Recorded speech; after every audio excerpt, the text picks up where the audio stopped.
Hey folks, this is ioEther, and we're back with some more World of Tanks. So as you can see, this is Ronnok in his mouse, whatever. It's going to be called a mouse for this game. I do not care what it's actually supposed to be called. Wow, seeing this tank in person in third-person mode is actually much more impressive than seeing it in the field. Wow. I've spotted that tank to death many times. I've shot at it a couple times. Mostly I run away in my light tanks when I see that thing. Though I've tried to kill it a couple times in light tanks. So, while Ronnok's getting to the field, how about I introduce the game? Because that would be smart, right? So obviously it's a tier 10 game, but it's not really. Mostly it's a tier 8 game. What? Okay. No.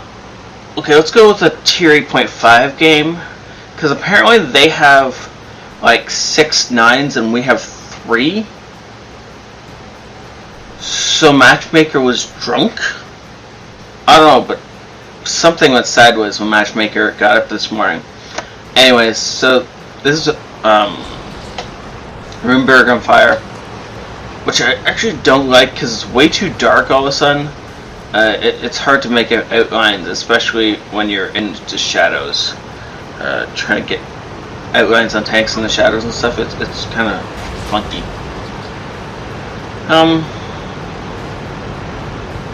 I guess I could just turn up the brightness, but nah. Effort and all. So finally, Ronnok has made it to the battlefield, and I can stop yapping about nothing. Now, he is in a mouse, so he's got very strong frontal armor, decent side armor, and amazing health pool. So he's just going to bully his way through the front lines. Now, the enemy team is at a real disadvantage. Maybe that's why they got more 9s. Maybe. But they don't have a lot of heavy tanks. And they definitely don't have anything that can stand up to the mouse, head to head. The closest they have is an IS-8. The IS-8 is going to have some problems if he tries to stand up head to head with the mouse. Now, unfortunately, every once in a while, people do things like that where they just get in the way. It's almost like they did it on purpose, but you know they didn't. Oh. That poor Panther PTA is trying his best, but he's just going to get murked every time he sticks his turret out. The Ronnok is just going to keep putting shot after shot through that turret as he can. The Waffentrager has apparently pulled so far up that he can't get hit, but he's pulled up forward, so he'd have to back out of that spot. That is hilarious. Ooh, a 12T that doesn't know he's been hit. Now he's dead. Great.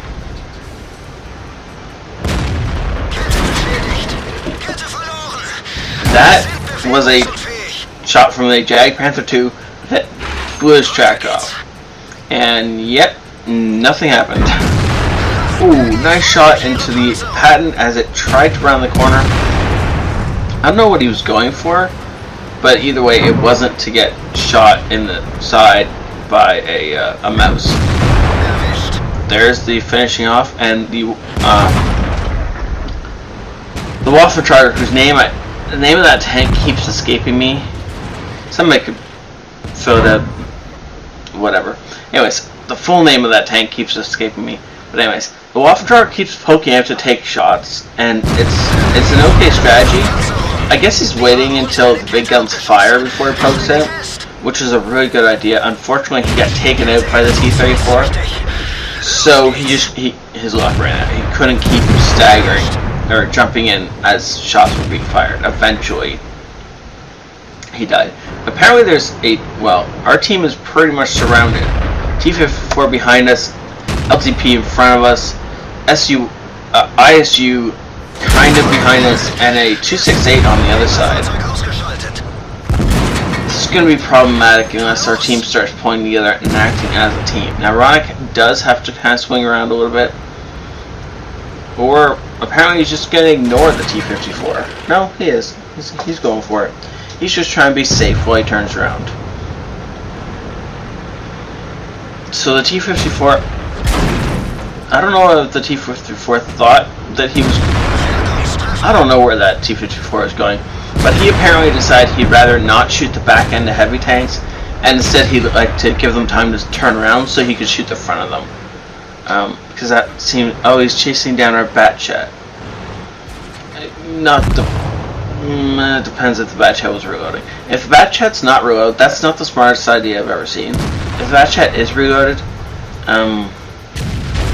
sorry, I did that backwards. If the Batchat's reloaded, that's not a great idea, trying to chase down a Batchat. If Batchat's not reloaded and is currently reloading, or just about to reload, yeah, you can definitely kill him. Unfortunately, by the looks of the fact that our Batchat's still alive and the T-54 isn't, he was reloaded. And that poor T-54 chased himself to death. Now, why we had a 59-16 trying to scout up the middle, I don't know, since that's obviously where the enemy tanks are, and he's very obviously about to get shot, but he died for his troubles. So now Ronnok's just going to poke out, and he's going to try and find a weak spot on this Taurus. Taurus has pretty awesome armor, except when a tier 10 gun is shooting at it, then not so much. Yep, gonna keep aiming for the front, though the Taurus is actually well angled, or almost perfectly angled against Ronnok right now. Ooh, Jag Panther 2. I'd be shooting at the Jag Panther 2 personally. But you notice how he's swinging his turret back around to face the wall every time he fires? That's because it reduces the chance of him getting penetrated by incoming shots. The front of his turret, these cheeks, these are the most likely, the softest targets on the front of the mouse. Nice shooting, taking out the Tortoise. Tortoise had to spin around in order to keep the Batchat from killing him from behind, and now, yeah, he's just gonna get finished off as he tries to back across the field, trying to keep the Batchat in sight. Great game, good teamwork, guys. 5,500 experience for the battle without premium. Now, obviously, this is a ×5, but still, that's still a chunk of experience.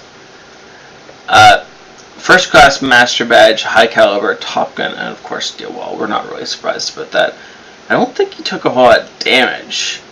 He just dished out a whole bunch of damage. Unfortunately, the IS-8 was the only thing he spotted, but couldn't get a shot on. The IS-8 got lucky. Now, Ronnok got fairly lucky too, because there was nothing on the enemy team that could stand up head-to-head with him, and that's why he managed to dish out 6,274 damage. Most on it in the game by a lot. Next was the Jag Panther E100, which must have fired like 6 shots. Oh, 12 shots. He did like half damage on 12 shots. That poor guy must have been fuming by the end of that game. Yeah, that was our scout that ran up the middle and died. That's now the enemy Jag Panther 2 deserves some props for 4,000 damage. That was a pretty substantial game for him as well. 19 shots fired, most of them penetrated and got that substantial damage. 2,000 damage in return.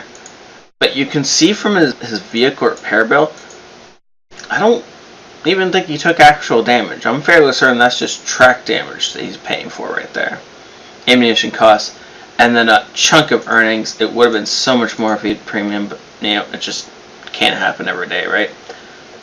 That was an awesome game, Ronnok. Thank you so much for signing in. It was so fun to watch my first mouse game. Thank you so much for watching. Thank you for hitting that like or subscribe button. I'll see you guys next time. It's ioEther out.